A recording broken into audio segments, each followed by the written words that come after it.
There once was a king who called together his council of wise ones and made a request of them. He said, "Can you create for me a phrase that will help me keep an even keel?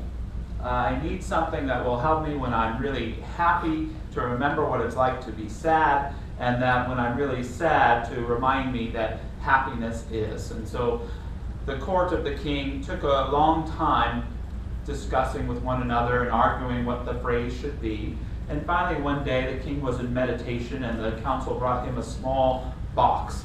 And inside the box was a watch, and inscribed on it were the words, "This too shall pass." Amen.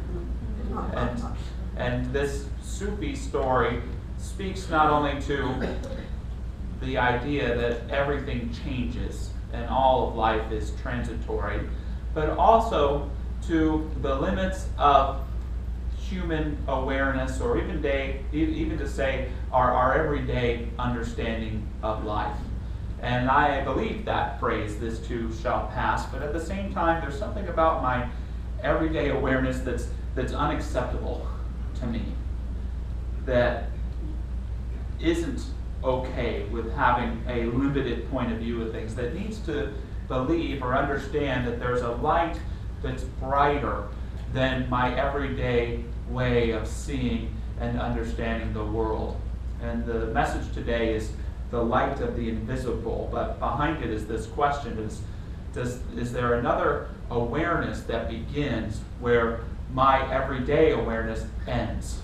Or are there ever times in our lives where our everyday understanding of life ceases to serve us, where in a sense it even collapses and something greater or more powerful comes in?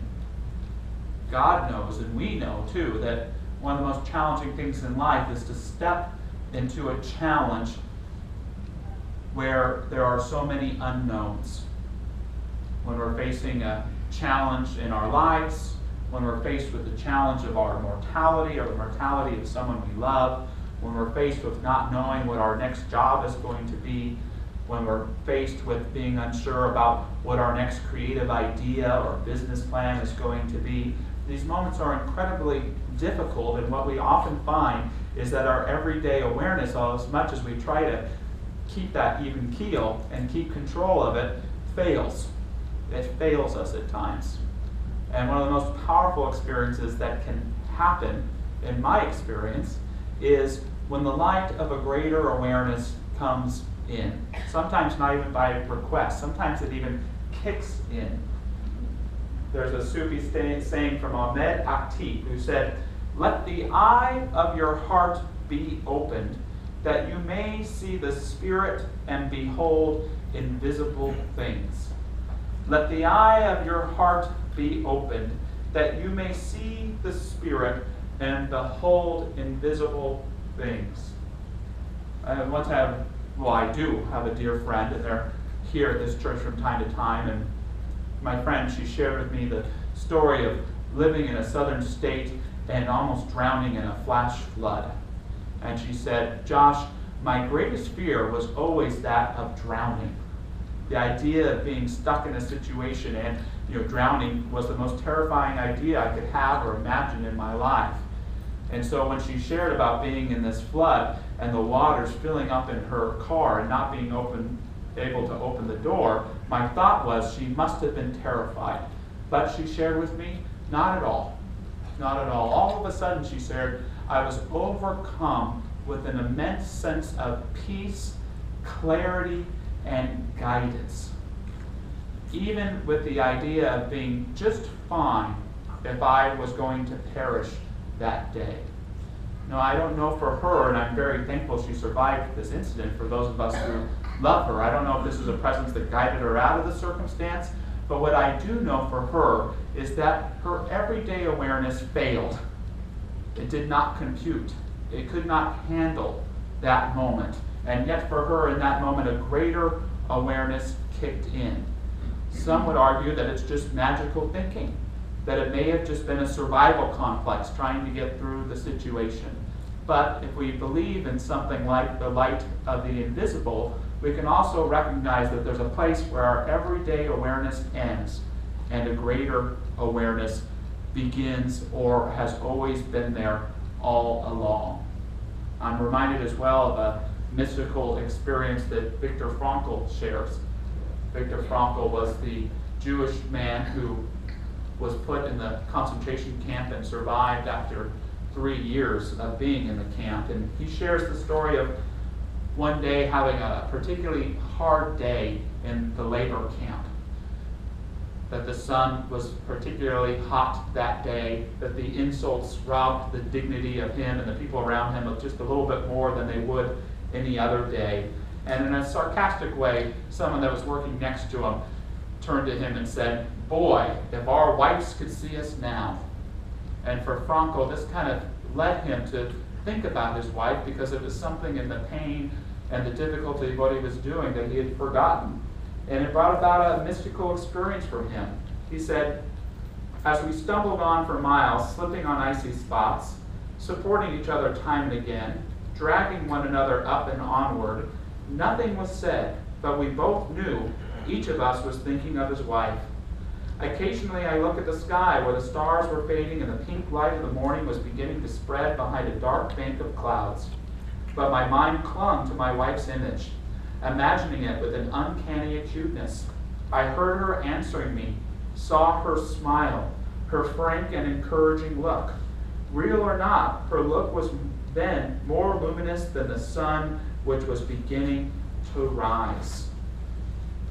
Again, is it possible when faced in particular with challenges in our lives where our everyday awareness doesn't serve us, that a greater awareness can kick in, one that's been there all along?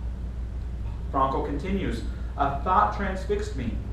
For the first time in my life, I saw the truth as it is set in song by so many poets, proclaimed as the final wisdom by so many thinkers, the truth that love is the ultimate and the highest goal to which man can aspire. Then I grasped the meaning of the greatest secret that human poetry and human thought and belief have to impart. The salvation of man is through love and in love. I understood how a man has nothing left in this world, still may know bliss, be it only for a brief moment, in the contemplation of his beloved. In a position of utter desolation, when man cannot express himself in positive action, when his only achievement may consist in enduring his sufferings in the right way, an honorable way, in such a position man can, through loving contemplation of the image he carries of his beloved, achieve fulfillment. For the first time in my life, I was able to understand the meaning of the words, the angels are lost in perpetual contemplation of an infinite glory." So these words are particularly profound to me because even when he had this experience, he wasn't aware that his wife had been murdered in a concentration camp as well. Now, practically, again, we can argue that when this type of awareness of oneness or of experiencing the beloved, even when we're suffering or in a difficult situation, could be the mind's way of trying to get through the situation or a form of magical thinking. But I think one way to perhaps solve that in our lives is to really consider what it's like to create an awareness of the light of the invisible in our everyday lives, when perhaps things aren't as challenging, perhaps in a quiet moment, to begin to consider that perhaps there is a place where our understanding of the world ends and something else is, that perhaps it may not be possible to know what the absolute truth of a reality is, or a relationship is, or a circumstance may be, but that doesn't mean that it isn't, that truth isn't there, that it's not something we can experience or feel through opening ourselves, through being willing to allow that light of the invisible to come through our hearts, to speak to us in a profound way. Ernest Holmes, the founder of our denomination here, said, "We must trust the invisible, for it is the sole cause of that which is visible. The essence of reality is invisible, but the substance of the invisible is seen and heard, and it is part of the everyday life of all." Now, not only do I know a lot of people here have had experiences of that light of awareness kicking in during a challenging time, But I also know that a lot of us here struggle with getting the visible manifestation of what we desire in the invisible to take place. A lot of us here have been waiting for that right relationship to happen for a long time, or to get the relationship you're in to feel more right.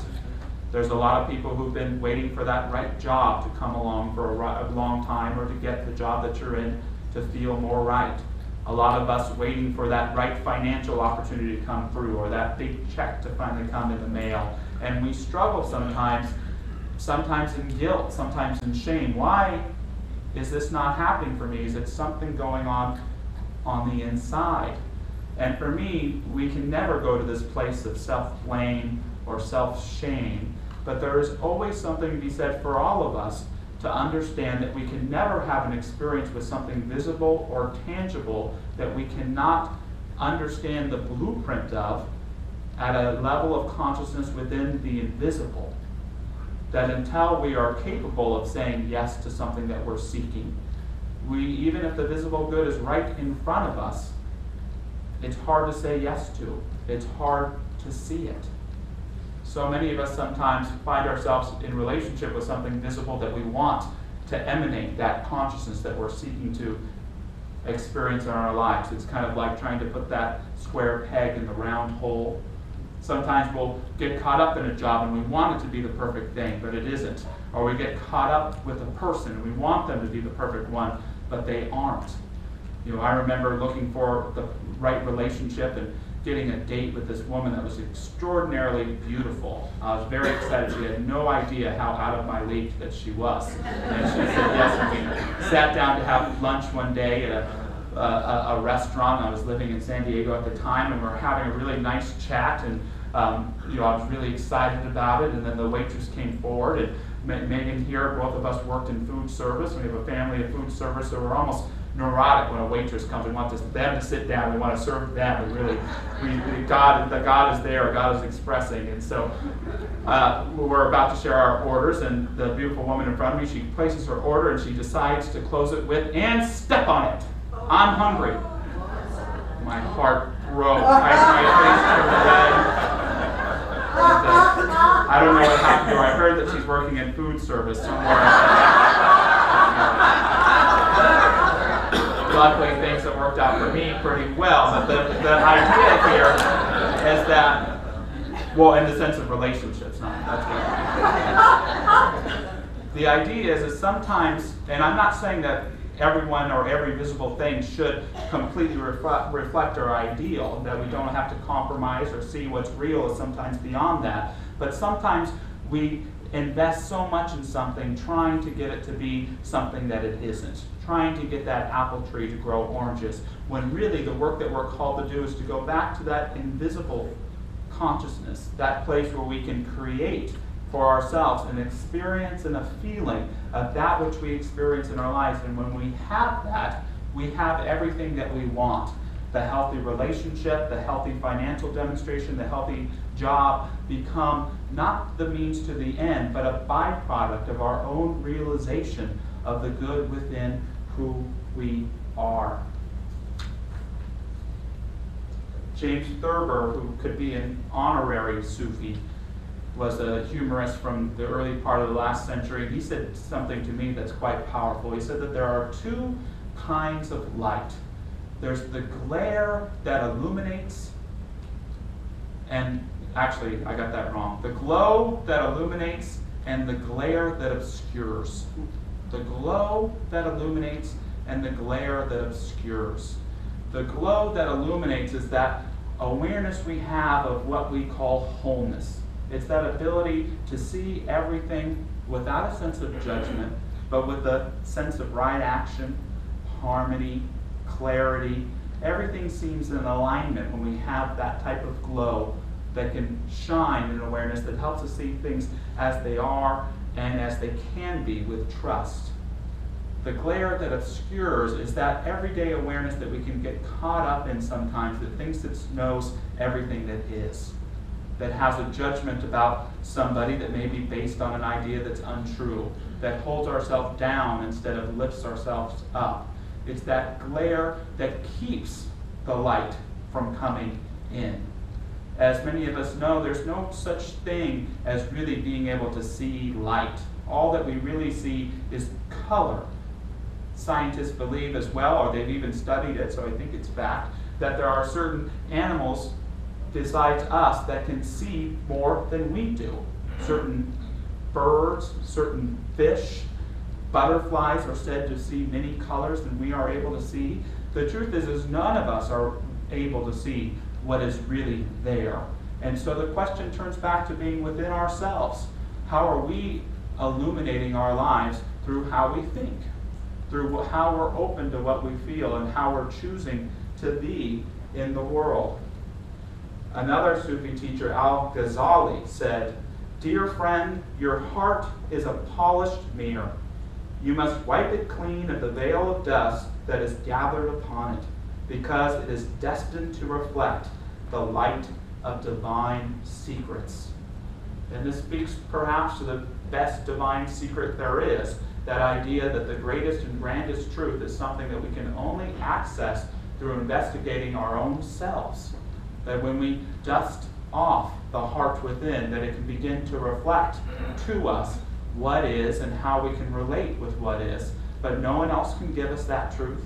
No one else can tell us or hand us the light. Pledging allegiance to a way of thinking or that's our own or somebody else's isn't going to make the light come upon us. We have to do our own work and get things in our own way through our own affairs, through the consciousness we've been given. This is one of the great truths for the Sufis, because they never like to give just a direct way of seeing the world. They want to tell you a joke. They want to read you a poem. They want to speak in a way that challenges your everyday way of seeing, your everyday awareness, so that that invisible light, that greater light, can break in and get through. One of the most popular stories about Nasruddin involves him going to speak at the mosque on a Friday, and he gets up in front of the people and he says, "People, do you know what it is that I am here to tell you?" "No," the people say. "Well," Nasruddin says, "I shall not waste my time speaking to such an ignorant audience." Off the stage. For some reason, the mosque wants him to return, so they beg him to come back the following Friday, and he does, to speak to the crowd, and he gets up and he says, "Ladies and gentlemen, do you know what it is that I'm here to tell you today?" The crowd's a little unsure, they're a little skittish, so they decide to shout, "Yes!" "Well," Nasruddin says, "then there's no need to say a single word." And so the people are even more frustrated with Nasruddin, but they want him to come back. So Nasruddin returns again the following Friday, and he gets up in front of the people and he says, "Ladies and gentlemen, do you know what it is that I'm here to tell you today?" The crowd is still a little confused, and so they say, "Some of us yes, and some of us no." Well, Nasruddin replies, "Well, those of you who know, please inform those of you who don't." So we have an ancient use of humor, but a deep spiritual truth, that is the greatest light and the greatest truth, as the Taoists would tell us, cannot be put into words. It can only be experienced. So we can live it through example, we can seek to describe it, but ultimately our greatest vessel to a divine experience, to a deeper understanding of our lives, has to happen through ourselves. And that is why you really are the most sacred vessel in your life. You really are the greatest sacrament that you have to experience what the light, what God, what spirit, what connection, what capital L life means and can be. We are that sacred, and we indeed are that powerful. Holmes tells us, "A new light is coming into the world. We are on the borderland of a new experience. The veil between spirit and matter is very thin.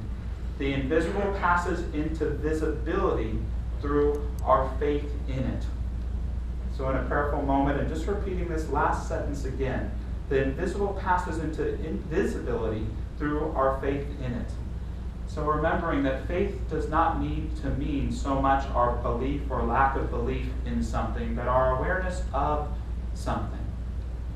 So just tuning in with ourselves, I invite you to ask yourself, what is my awareness of the invisible aspects of my life? Some of these may be blind spots that are calling my attention, that need practical care.